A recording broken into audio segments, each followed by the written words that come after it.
sünnet ve elimizdeki kitaplar bir mümin kardeşe karşı nasıl bir tavır almamız gerektiği olduğu mevzuunda kafi derecede bizi aydınlatmış. Allah'a binlerce hamd ve sena olsun.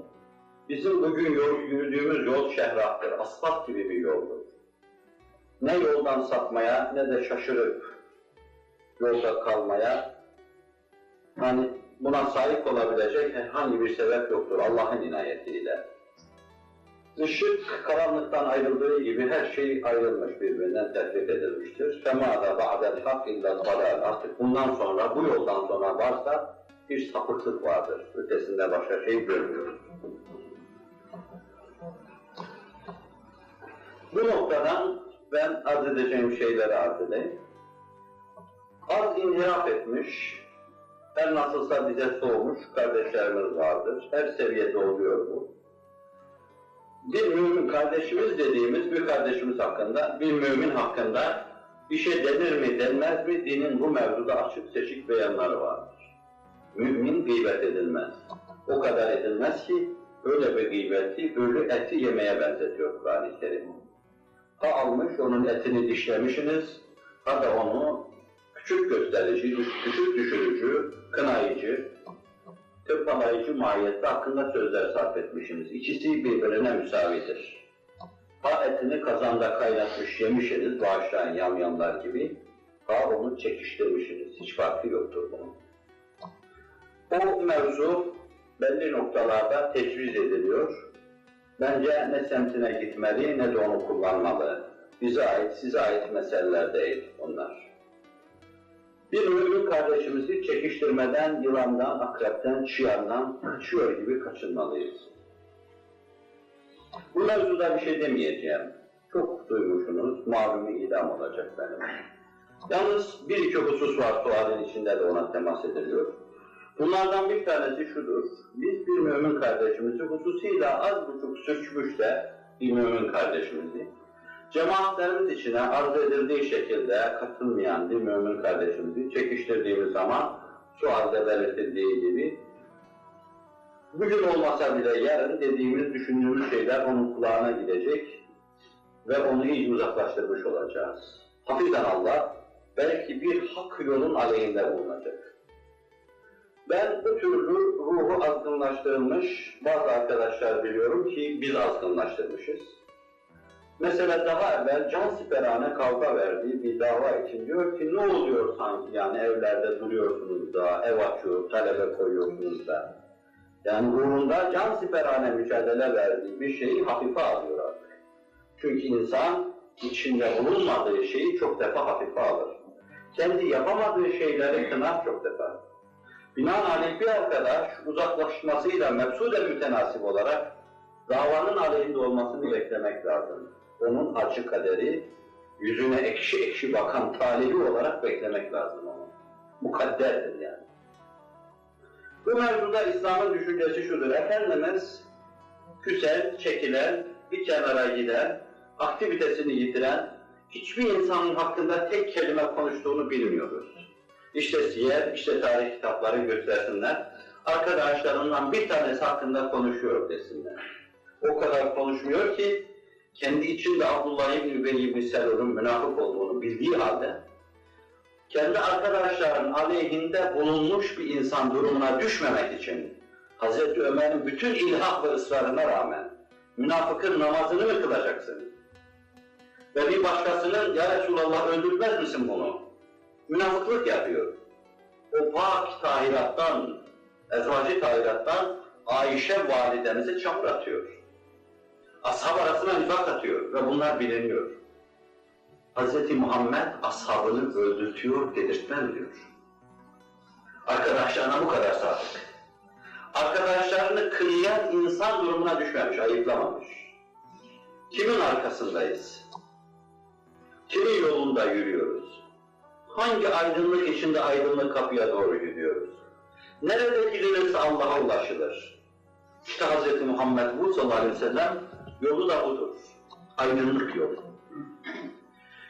20. asırda bize onun kutsi soluklarını yeniden üfleyen, yeniden aynı nameyi terennüm eden, yeniden Muhammedi bir iklim meydana getiren, bu atmosfer içinde bize asr-ı saadeti idrak etme imkanlarını hazırlayan, şu felaketli, helaketli asrın insanının kitapları içinde kendilerine kötülük yapan kimselere karşı dahi bir tek kelime gıybet ettiğini göstersinler, ben söylediğim ve söyleyeceğim her şeyden vazgeçeyim. Bir kaş göz işareti yaptığını göstersinler, söylediğim her şeyden vazgeçeyim.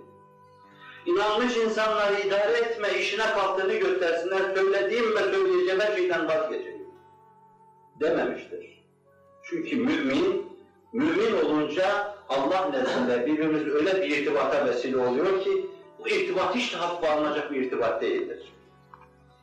Allah'a inanmışlık hafife alınacak bir şey değildir.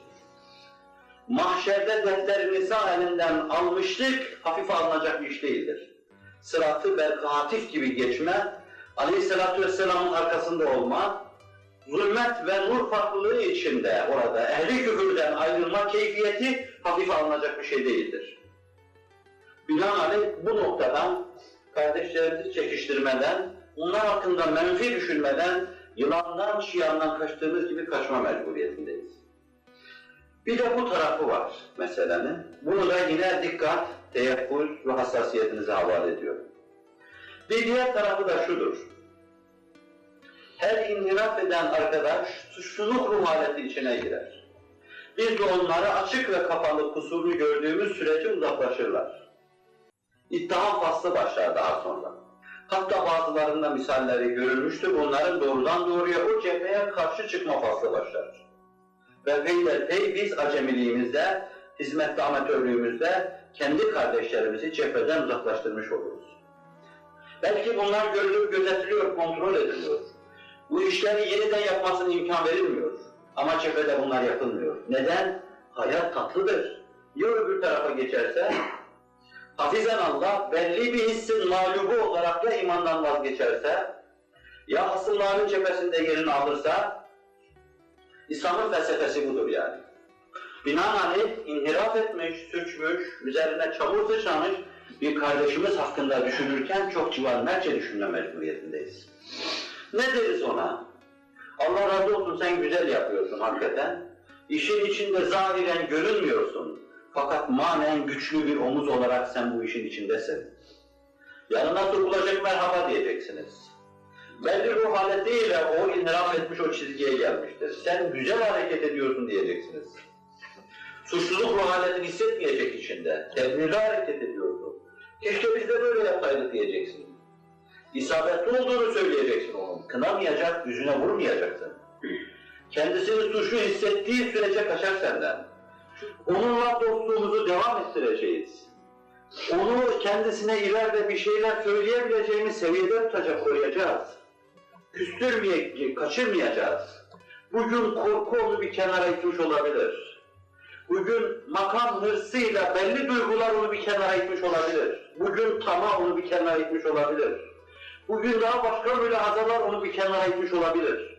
Ama biz hassasiyetle bu iş üzerinde duracak, hiçbir şey olmamış gibi davranacak, kapı ve penceremizi açık bırakacağız.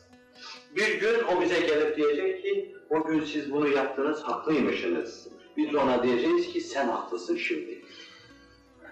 Civanmetçe davranacağız. Biz sadece dönmeler, ricaatlar görüyoruz. Ricaatların alkışlandığını görüyoruz. Diyor ki maşallah falan kardeşimiz belli bir süre yazıya ara verdikten sonra döndü, elmas kalemiyle hizmete başladı. Yahu nerede bunun ayrıldığı dönem? Niçin bir kelimeyle ondan bahsediyorsun? Neden gitti de hiç laf yok? Gitti de laf yok. Diyor ki uzun zamandan beri yoktu elmas kalemi, geldi hizmete katıldı diyor. Biz hep katıldıları duyuyoruz. Hep elmas kalemin destanını dinliyoruz. İşte büyük insana yaraşır şey budur. İnşallah bu kutsi ellerin evirip çevirdiği bu potada, bu kazanda kaynayıp duranlar senelerden beri aynı havayı iktisap edecek ve kardeşlerimize karşı civanmertçe davranacaklar. Bir izzetimiz varsa onu izzet-i nefis şeklinde kullanmayacağız. Bir gururumuz varsa nefsin gururu şeklinde kullanmayacağız. İnşallah onları izzet-i İslamiye ve eğer tabir caizse gururu imaniye diyecek, İslam adına ve iman adına onları kullanmaya çalışacağız. Rabbimizin izzeti rencide edildiği yerde, Efendimiz sallallahu aleyhi ve sellem'in izzeti rencide edildiği yerde, dava düşünce ve dava felsefemizin rencide edildiği yerde, kabına sığmayan insan haline gelecek, aslan gibi kükreyeceğiz ama nefsimize ait şeylerde, yüzü yerde fevkalade mütevazi, meselelerin en büyüğünü dahi mesele yapmayacak kadar olgunluk göstereceğiz. Bizlerde, sizlerde eğer feveran olursa kardeşler olarak imdadına koşacak, en büyük yardımın bu istikamette yapılan yardım olduğunu düşünecek, onun elinden tutacağız Allah'ın inayetiyle.